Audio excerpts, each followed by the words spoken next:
호세아서 4장 1절로 10절입니다.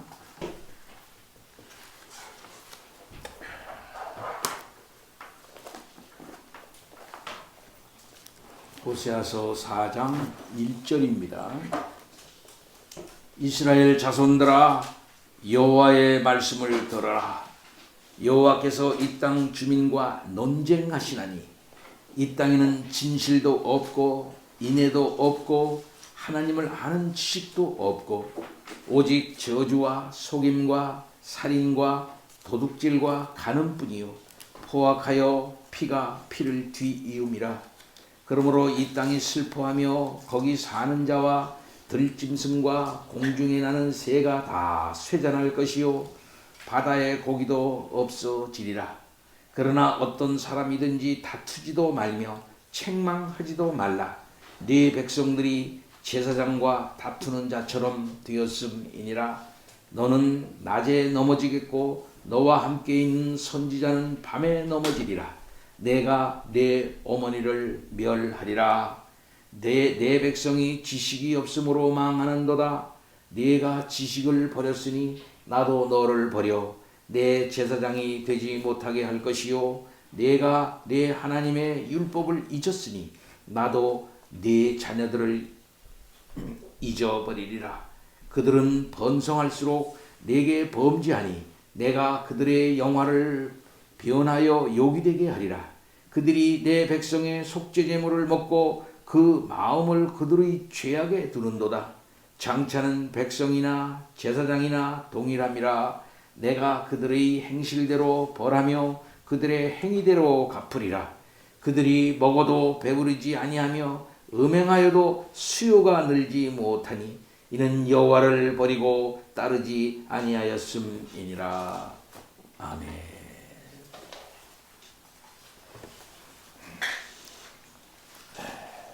오늘 읽을 말씀을 저는 일주일 동안 성경 공부를 하고 또 본문의 뜻을 살펴보면서 많이 슬펐습니다. 어쩌면 이 본문의 말씀이 오늘날 현대의 교회들, 특별히 한국 교회의 모습을 이렇게 신랄하게 보여주고 있는가? 또한 이 사회의 모습을 그대로 반영하고 있는가 하는 사실을 생각을 하면서 많이 슬펐습니다. 하나님께서 호세아 1장부터 3장까지 호세아의 이 이상한 결혼을 통해서 당시 사람들에게 하나님의 이 이스라엘을 사랑하는 마음이 어떤가, 어떻게 그들을 대할 것인가, 대하고 계신가 하는 말씀을 한 것입니다. 곧 호세아의 가정생활을 통해서 하나님께서 이와 같이 이스라엘을 끝까지 사랑하시는 하나님이시다 라고 하는 사실을 시청각적으로 보여내신 사건이라 이렇게 말할 수가 있겠습니다. 처음과 끝, 처음에는 심판이지만은 끝은 회복이라고 하나님께서 말씀하셨습니다. 그러나 철저한 심판이 있을 것이라고 하나님께서 말씀하신 것이죠. 이제 호세아서 후반부로 넘어갑니다. 호세아서 후반부가 4장서부터 14장까지의 말씀인데 그 4장부터 14장까지의 말씀은 9편의 설교로 구성이 되어져 있습니다. 첫 번 설교가 4장 1절에서부터 5장 4절까지의 말씀이 첫 번 설교가 되는 것입니다. 그런 점에서 볼 때 4장 1절서부터 3절은 그 모든 설교의 서론 부분이다 이렇게 말씀할 수가 있겠습니다. 그래서 1장서부터 3장까지의 이 4장 1절서부터 3절까지의 이 내용을 통해서 앞으로 이스라엘의 죄악상의 본질이 무엇인가, 죄악상의 근본이 무엇인가를 먼저 얘기를 하는 것이죠. 그 죄악성의 본질이 무엇이냐면 이스라엘은 율법을 깨뜨렸다. 하나님과 맺은 이스라엘의 그 율법을 어겼고 그것은 하나님 아버지 앞에서 맺은 시내산 언약을 깨트린 심각한 죄악상이다라고 하는 것을 말하는 것입니다. 앞에 부분에는 호세아의 결혼을 통해서 시청각적으로 이스라엘의 형편이 이렇다. 또 하나님께서는 이런 사랑을 가지고 계시다라는 사실을 얘기를 하면서 그러면 이스라엘의 죄악상이 뭐냐 하는 사실을 그 후반부에 얘기하고 있는 것이죠. 그래서 4장 1절서부터 3절까지는 이스라엘의 죄악성의 본질, 기본적인 본질이 과연 어떤 것인가, 얼마나 심각한 것인가 하는 사실을 먼저 얘기하고 있습니다. 4장 1절을 봅니다. 이스라엘 자손들아 여호와의 말씀을 들어라. 여호와께서 이 땅 주민과 논쟁하시나니 이 땅에는 진실도 없고 인애도 없고 하나님을 아는 지식도 없고 오직 저주와 속임과 살인과 도둑질과 가는뿐이요 포악하여 피가 피를 뒤이음이라. 이렇게 말씀하고 있습니다. 이제 3장까지는 다시 한번 얘기하면 고멜을 용서하시는 호세아의 삶을 통해서 타락한 이스라엘의 죄를 용서하시고 다시 회복시키겠다고 하는 하나님의 이 인자하신 그 사랑을 얘기하고 있습니다. 곧 호세아의 결혼 생활을 통해서 상징적으로 얘기를 했다 이 말씀이죠. 이제 4장서부터는 북쪽 이스라엘 백성들의 죄악상, 그 죄악상을 직접 하나님께서 고소하고 있는 모습을 볼 수가 있습니다. 법률적으로 보면은 고소와 고발은 다른 말이라고 그래요. 고발이라고 하는 것은 뭐냐면 일반인들이 이렇게 나쁜 거 아니냐 하고 이렇게 하는, 이게 소를 제기하는 것이고, 고소는 뭐냐면 당사자가 소를 제기하는 것입니다. 지금 하나님은 당사자예요. 이스라엘과 언약을 맺은 당사자예요. 예. 그 언약 맺은 당사자가 이스라엘을 지금 고소를 하고 있는 것입니다. 고발장을 지금 쓰고 있는, 고소장을 쓰고 있는 거예요. 고소장. 하나님께서 소를 제기하고 있는 겁니다. 역시 논쟁한다라고 하는 것은 지난번에 말씀한 것처럼 법률 용어라 그렇게 말씀을 했죠. 하나님께서 그 백성을 심판하기에 앞서서 심판을 하려면 유죄 판결이 나야 되잖아요. 그래서 여기서 하나님께서 고소 또는 변론을 할 때 쓰는 법률적인 용어가 이 논쟁이라고 하는 말입니다. 나는 너를 고소한다 이 말이에요. 고소한다. 하나님이 이스라엘 백성들을 고소한다 이게. 다른 말로 말하면 언약이라고 하는 그 질서 속에서 한쪽 언약 당사자가 언약을 깬 그 당사자를 향해서 언약에 근거해서 고소하고 있는 거예요. 네. 이런 내용이다 이 말씀입니다. 나는 너를 고소한다 이 말입니다. 고소한다. 그러면 고소할 때 그쪽 당사자의 죄목이 무엇인가 하는 것을 이렇게 정확하게 써야 되지 않습니까? 우리도 고소장 쓸 때 그렇게 하거든요. 고소한다. 그러면서 이 사람의 죄는 뭐뭐뭐뭐뭐뭐뭐뭐뭐 맨날 몇시 육하원칙으로 딱 쓰잖아요. 그런 것처럼 하나님께서도 이스라엘에게 대해서 고소장을 지금 쓰고 있는 것입니다. 그래서 3절 이하에 보면은 북쪽 이스라엘에 대한 하나님의 심판 내용이 언급되고 있고, 그 심판이 왜 북쪽 이스라엘 백성들에게 내려져야 하는지에 대해서 그 정당성을 갖다가 논거하고 있는 것을 볼 수 있습니다. 하나님께서 지적하는 죄가 뭐예요? 첫째는 3가지입니다. 첫 번째 나오는 게 뭐냐면 진실도 없고 인애도 없고 하나님을 아는 지식도 없고 이거예요. 이게 핵심이에요. 호세아서에서 말하고 있는 이스라엘 사람들의 죄악성의 본질이 바로 이것입니다. 진실이 없답니다. 진실. 이 진실이라는 말은 뭐냐 할 것 같으면은 에메트라고 하는 말이에요. 그런 말 많이 들었을 거예요. 에메트. 이 진실은 뭐냐면 하나님께 대한 성실을 말하는 것입니다. 이것은 일시적인 것이 아니라 계속적으로 변함없이 하나님께 충성하는 것을 의미하는데, 그런 진실이 아예 없다는 거예요. 하나님 아버지 앞에. 그 다음에 인애가 없대요. 그 인애가 없다는 것은 헤세드라고 하는 말인데 이 말도 많이 들어보셨을 거예요. 이 헤세드라고 하는 말은 무슨 말이냐면 언약에 기초한 사랑을 말하는 것입니다. 그러니까 이 헤세드라고 하는 것은 하나님께서 언약의 기초에서 이스라엘 백성들에게 내려주시는 사랑을 헤세드라고 그러는 거거든요. 그러니까 이 헤세드가 있으려면 언약 관계가 언약 관계가 전제가 되는 것입니다. 근데 헤세드가 없다는 거예요. 헤세드가 없다는 것은 뭐냐 같으면은 하나님과의 언약 관계를 그들이 전혀 생각하지 않는 상태가 되었다라고 하는 것을 말하는 것이죠. 그러니까 하나님의 백성이 하나님의 언약의 근거에서 하나님을 사랑하지 않는다는 겁니다. 인애가 없다. 그리고 또 그런 곳에 근거해서 세상 사람들에게 자기 나라 백성들에게 베푸는 헤세드가 없다. 이렇게 말하는 것이죠. 예. 그리고 하나님을 아는 지식이 또 없다. 이렇게 말하고 있습니다. 하나님을 아는 지식. 이것은 단순히 하나님에 관한 어떤 무엇을 아는 것, 어떤 관념적인 지식 그런 걸 의미하는 게 아니고 하나님께 진실하고 하나님 아버지 앞에서 인애를 행하는 것과 같은 정말 말씀을 지키는 것, 변하지 않고 하나님과 관계를 인식을 하고 그토 위해서 하나님께 신실하려고 하는 그런 자세를 말하는 거예요. 그러니까 이것은 실천적인 지식을 의미한다. 이렇게 말할 수가 있겠습니다. 그리고 이 세 가지는 서로 연결되어져 있는 것이죠. 진실이 없는 이유가 뭡니까?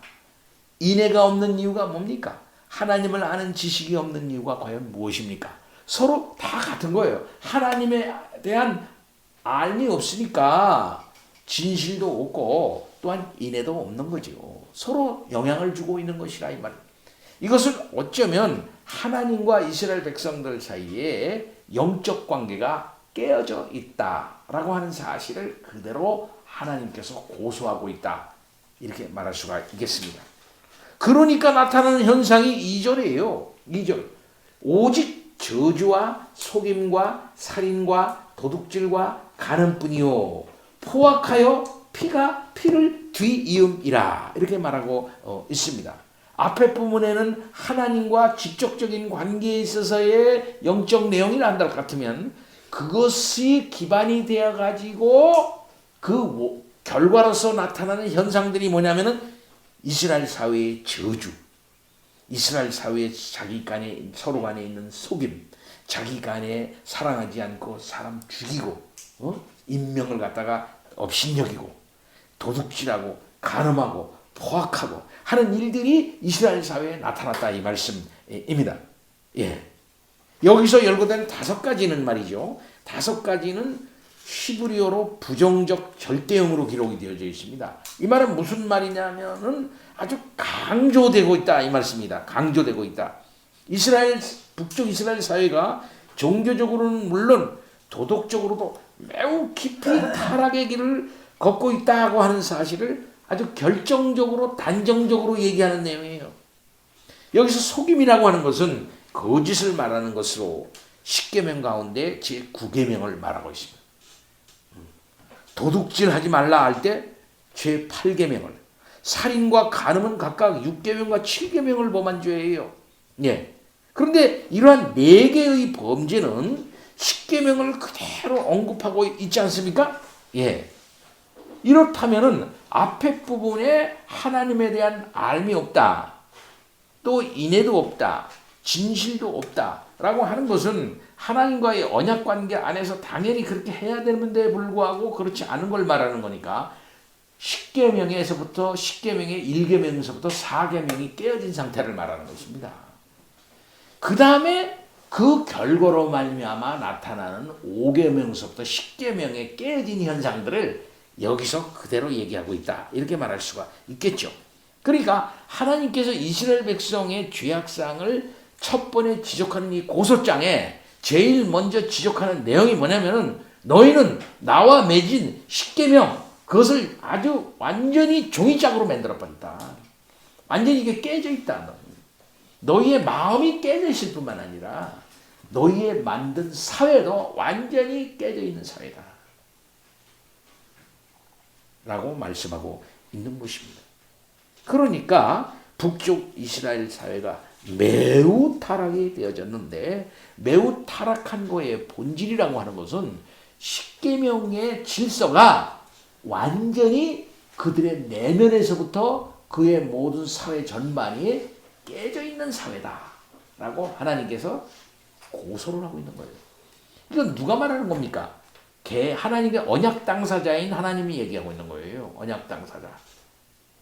언약 당사자가 이스라엘을 이렇게 고소하고 있다, 이렇게 말할 수가 있겠습니다.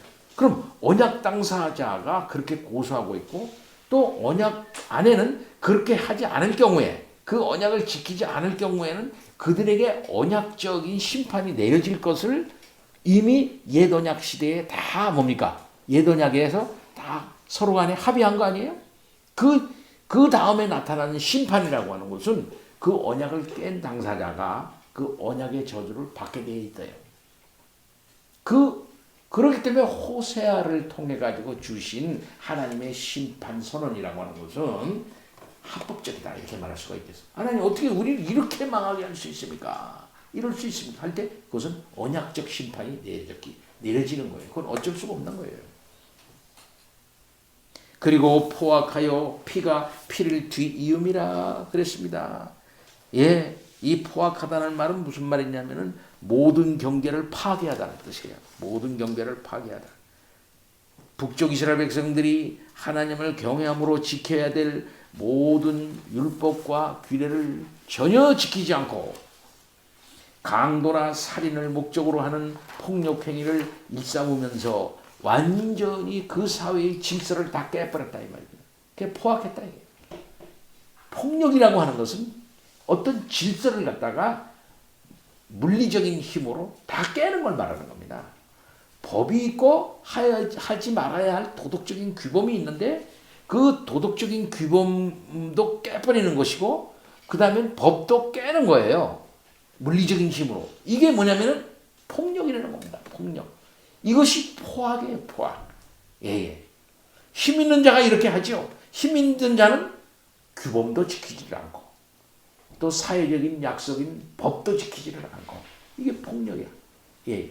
그러니까 약한 자들은 뭘 의지하냐면은 도덕을 의지하잖아요. 도덕 규범. 아니, 사람은 그렇게 하면 안 되지. 사람이라면 그렇게 하면 안 되지. 그러므로써 힘 있는 자도 그걸 지키고 약한 자도 그걸 지켜. 그러므로써 안전해. 그러다 그것도 좀 안 되면은 법이라는 걸 만들어 가지고서 공식적으로 선포를 해가지고 이런 법을 만들자. 그러니까 법 있는 자도, 돈 있는 자도 지키고 힘 있는 자도 지키고 힘 없는 자도 다 지켜서 법으로 다 이 사회를 다스립시다, 이렇게 해서 다 뭐 힘 있는 자도 힘 약한 자도 다 지켜서 같이 이렇게 공동한 아름다운 사회, 이렇게 같이 사는 사회를 만든다, 이 말이에요. 그게 근데 힘 있는 자가 폭력으로 규범도 안 지키고, 도덕 규범도 안 지키고, 법도 안 지키고, 그게 폭력으로 그렇게 한다면, 그게 그 사회가 무슨 사회가 됩니까? 폭력 사회가 돼버리고 마는 거죠. 이런 사회가 된다. 그러니까 곱비 풀린 송아지처럼 완전히 이성을 잃어버림으로 말미암아 하나님의 언약 백성으로서의 모습을 전혀 찾아볼 수 없게끔 된 것이다, 이 말씀입니다. 그렇기 때문에 하나님의 심판을 불러오는 거죠. 그래서 그 사회를 무슨 사회로 만들었냐면 피가 튀기는 사회로 만들었어. 피바다의 사회로 만들었다. 피를 뒤이음이라 그랬어요, 성경에. 피를 뒤이음이라. 이 말을 직역을 하면 그리고 피가 피에 접촉하였다. 한 피가 있으면 또 다른 피가 또 접촉하는 걸 말하는 거예요. 피가 피 위에 더 씌워지는 것을 말하는 거예요. 예. 우리나라 옛날에 계일력이라고 있는데 우리나라 성경에는 이게요, 처음에는 이게 지금 이거 개역 개정이죠. 개역판이 있고 구역이 있어요. 이것은 다 뭐에 근거하고 있냐면은 선교사 공의에서 서로 간에 번역해 와가지고 하나로 뭉뚱그려가지고 만든 거예요, 이 성경이요. 근데 거기에 참여하지 아니하는 카나다 선교사인 번역 선교사, 완전히 그 당시 최고의 번역 선교사야. 그런 사람이 정말 대단한 사람인데 카나다에서 이쪽으로 이제 파송된 번역 선교사야. 그 사람이 게일이라는 거예요. 제임스 게일이라는 사람이 있었는데 그 제임스 게일이 우리나라 와가지고서 게일력을 번역을 했어요. 기가 막혀 게일력이. 기가 막힌 게 완전히 전문 번역 학자가 번역한 거야. 이 사람이 우리나라 영안사전도 다 만든 사람이에요. 영안사전을 다 만들고 그런 사람이. 그 사람이 게일력이 또 유명한데 그 게일력을 많이 참고하거든요. 근데 그 게일력은 이렇게 말을 했어요. 번역을 잘했다는 걸로 평가되고 있어요. 이 피가 더 피가 섞여 흐른다. 피가 더 섞여 흐른다 이게요. 피가 있는데 또 다른 피가 섞여 흐른다는 의미예요. 그래서 세번역은 요즘 새로 나온 세번역이죠. 표준 세번역. 그 표준 세번역은 이걸 이렇게 번역을 했어. 의미상으로 번역했어요. 뜻을 잘 풀어서 번역했다. 그래서 세번역은 의역이라 그래. 이 세번역은 살육과 살육이 그칠 사이가 없었다. 이렇게 번역을 했어요. 그리고 가톨릭역도 이걸 의미상으로 번역을 해서 유혈참극이 그치지 않았다. 이렇게 번역을 했어요. 예, 그러니까 뜻은 맞는 거지. 그게 그 뜻이야. 그러니까 피가 피의 이때음이라. 이 말은 뭐냐면은 살육과 살육이 그칠 사이가 없다. 유혈참극이 그치지 않는다. 이런 말. 그러니까 완전히 이런 폭력 사회로 이 사회를 만들어버리고 말았다. 이스라엘이. 이 말이에요. 이렇게 하나님께서 이스라엘을 고발을 하고 있는 걸 볼 수 있습니다. 예. 그래서 나타난 결과가 뭡니까? 이것은 백성들의 죄인데 이 백성들의 죄로 말미암아 그들의 생활터전인 땅이 뭡니까? 땅이 슬퍼한데 그 결과 땅이 슬퍼한대요. 땅이 슬퍼한다. 이것은 상징적인 표현이죠. 그러니까 이 땅에서는 정말 아무 소산도 얻지 못하게 될 것을 의미하는 것입니다. 근데 이 땅이 슬퍼하는데 이 땅이 무슨 땅이에요? 가나안 땅이에요. 가나안 땅 지금. 가나안 땅. 근데 가나안 땅은 본래 뭡니까? 하나님이 그들에게 기업으로 주신 땅이에요. 그 기업으로 주신 땅을 하나님께서 뭐라고 언급을 했냐면은 젖과 꿀이 흐르는 약속의 땅이라 그랬단 말이에요. 젖과 꿀이 흘러. 진짜 젖과 꿀이 흐르는 겁니까? 젖이 막 흐르고 막 꿀이 흘러? 그것은 상징적인 문학적 표현이죠. 그만큼 하나님이 복을 주시는 땅이라 이 말이에요. 복을 주시는 땅. 그래서 신명기 11장 12절에는 그 땅은 하나님 여호와께서 돌보아 주시는 땅. 옛날 개혁에는 권고하시는 땅이라 그랬어요. 예. 근데 그 땅이 이러한 포악으로 말미암아 피가 피를 뒤잇고 유혈참극이 그치지 아니하는 폭력이 지배하는 땅이 돼버렸다 이게요. 그 하나님의 율법 질서, 십계명의 질서가 자리해야 할 그 땅이 그만 이러한 비극적이고 포악한 폭력의 땅으로 변화되어 버리고 말았다. 그러니까 땅이 슬퍼한데 땅이.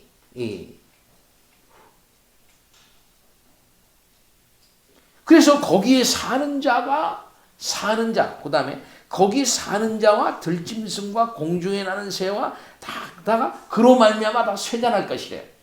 그러면은 사람도 그 무질서, 폭력의 무질서 속에서 고생하고, 거기에 사는 들짐승 공중에 나는 새도 다 쇠잔할 거예요. 심지어 바다의 고기도 없어진대요. 예. 결국 이렇게 인간의 범죄는 하나님의 심판을 모든 피조물에까지 미치게 합니다. 심판이 모든 피조물에 미치는 것은 인간에게 창조 때에 주셨던 모든 선물을 거두시는 것을 의미하는 거예요. 하나님께서 창조를 하시고 난 다음에 맨 땅에다 사람을 주었나요? 아무것도 없는 땅에다 사람을 딱 만들었나요? 아니죠. 사람이 살 수 있는 제반 조건들을 완전하게 만들어놨어요. 물과 땅을 나누어서 바다로 되게 하시고 강이 흐르게 하시고, 예? 거기에 식물이 있게 하시고 동물도 살게 하시고 이렇게 해가지고 참 그런 중에도 또 에덴 동산을 그 중에 창설을 하셔가지고 그 안에 사람을 두셨단 말이에요. 모든 피조물은 사람을 위해서 있다 이렇게도 말할 수 있어요.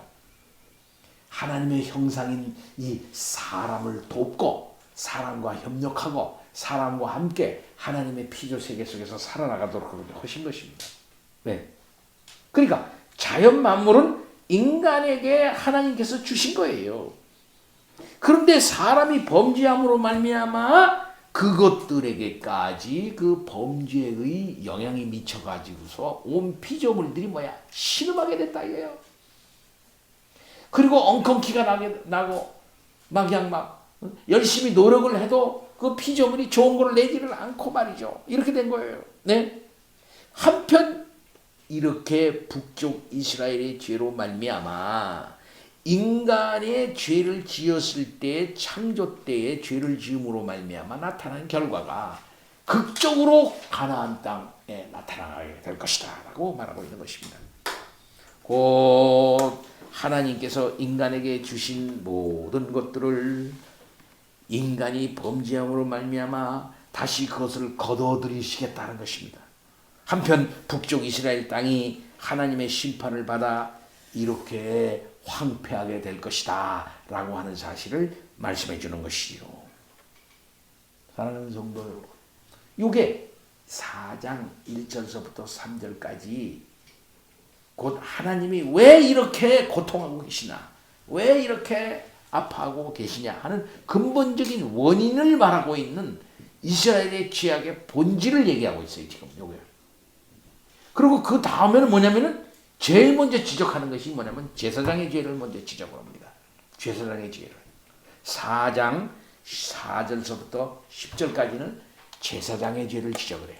한마디로 말해서 하나님의 질서를 이 땅에 드러내야 되고 인간을 잘 가르치고 그거에 기초해 가지고서 사람들을 잘 가르치고 그것에 기초해서 하나님과 정상적인 교제를 이제 하는 데 있어서 하나님이 세우신 거룩한 기관이 뭐냐면 제사장이라고 하는 기관이에요. 근데 그게 고장났다 이거야. 그게 고장났어. 그게 고장났어. 그로 말미암아 이스라엘 백성이 그렇게 됐다고 하는 사실을 말하고 있는 겁니다. 곧 하나님께서 이스라엘의 가장 이스라엘에 있어서의 가장 최고의 최고의 위치에 있어야 할 정신적으로 최고의 위치에 있어야 할 제사장들이 가장 타락한 모습을 보였다. 가장 타락. 그걸 지적을 하고 있어요. 안타깝게.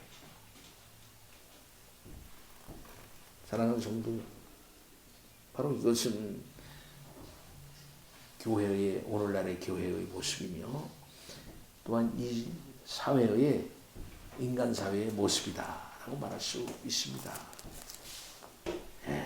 슬픈 일이죠. 하나님께서 멍청한 하나님이 아니고 하나님께서 미련한 하나님이 아니잖아요. 다 아시는 하나님이다. 눈을 부릅뜨고서 우리를 보고 계시고 이 시대를 지금 보고 있습니다. 북쪽 이스라엘의 죄악을 하나님께서 그냥 가만히 보시면서 그냥 눈 감고 가시는 하나님이 아니라 정확하게 선지자를 보내가지고 그 시대를 어떻게 보고 있는가 하는 사실을 분명히 말씀을 하고 계십니다. 그러니까 하나님 말씀합니다. 여호와의 말씀을 들어라 이렇게 말합니다. 오늘날에도 하나님의 말씀을 교회 사람들이 들어야 되는 것이죠. 이 말을 안 들어요. 선지자의 말을 듣지 않고 하나님의 말씀을 듣지 않고 이 성경에 있는 하나님의 말씀을 듣지 않고서 난리치고 있습니다. 그래서 참 정의도 없고 진실도 없고 인애도 없고 하나님을 아는 지식도 없고 저주와 속임과 살인과 도둑질과 간음과 포악과 또 피를 부르고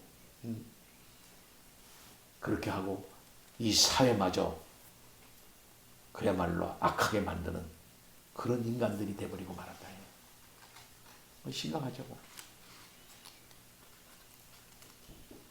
어떻게 하면 좋습니까? 어떻게 하면 좋아?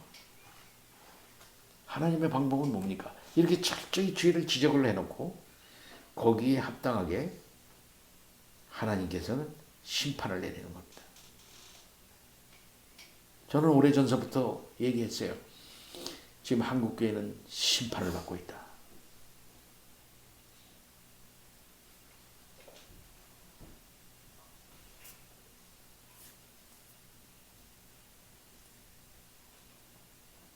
어떡하면 좋겠나. 하나님의 이 심판 앞에서 피할 자가 누가 있겠습니까?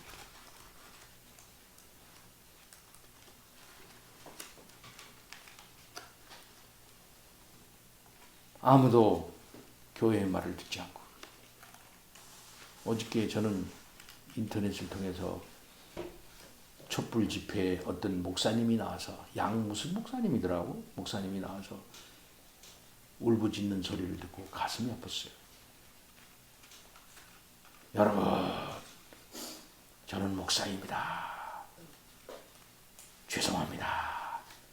목사가 다 저런 목사만 있는 게 아닙니다. 기독교인들이 다 저런 기독교인만 있는 게 아닙니다. 용서해 주십시오. 우리를 용서해 주십시오. 하면서 소리를 치시더라고요.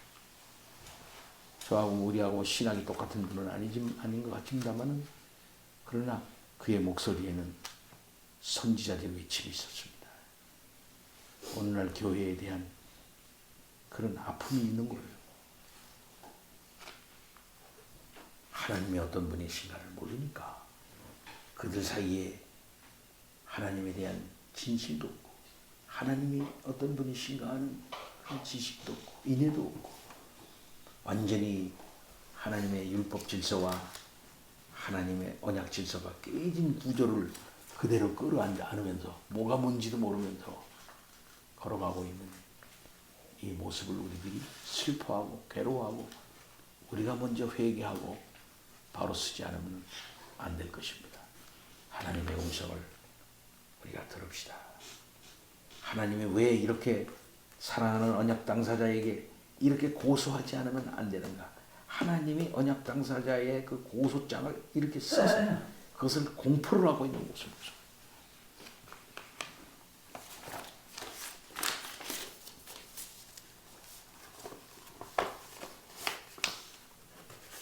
하나님의 음성을 듣는 우리 모두가 되어야 되겠습니다. 다 같이 기도합니다. 하나님 아버지, 우리들은 하나님이 원하시는 모습대로 살지 못합니다.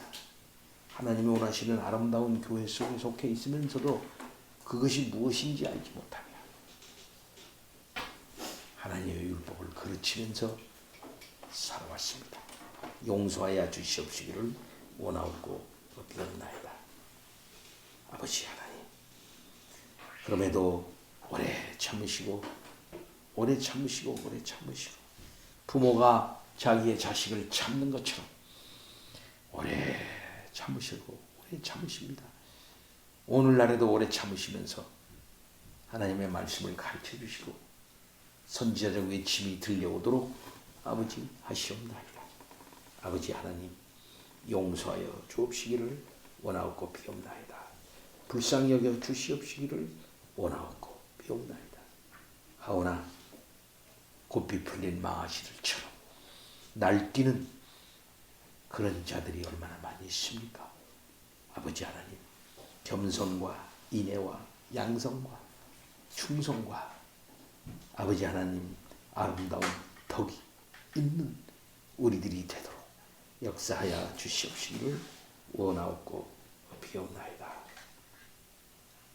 아버지, 불쌍히 여겨 주옵소서. 예수 그리스도 이름으로 기도하옵나이다. 아멘.